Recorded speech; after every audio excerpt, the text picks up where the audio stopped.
I'm deeply concerned about Santander's decision to close branches at the scale that they are proposing here, but importantly in the area that I represent, they intend to close the New George Street Santander branch.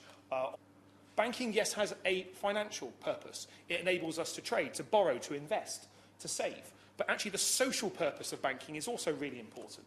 It's about pooling risk. It's about coming together. It's about having access and someone to speak to in order to get advice on borrowing and investment and saving, to make sure you're getting the best financial products. And that is something that diminishes hugely when the branches close. And equally, internet banking is only an option when you have the internet. Now, there is an assumption that sometimes in this place that everyone has access to the internet. That is not true. In places like Plymouth, where we have high levels of poverty and deprivation, not everyone does have access to the internet. I asked people on my Facebook page a few days ago about what the experiences are of banks closing. And in many cases, the most powerful testimonies come from those people with disabilities.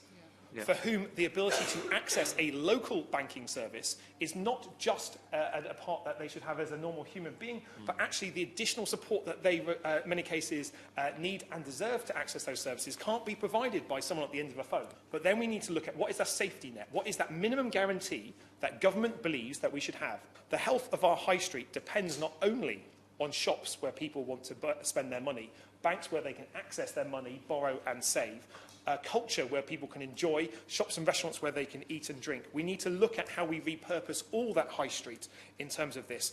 We are now seeing the financial exclusion, the forced financial exclusion of people in our communities because the banks are exiting their high street presence. And I think that demands a different approach than we've had in the past, because we deserve better, they deserve better, our high streets and our communities deserve better.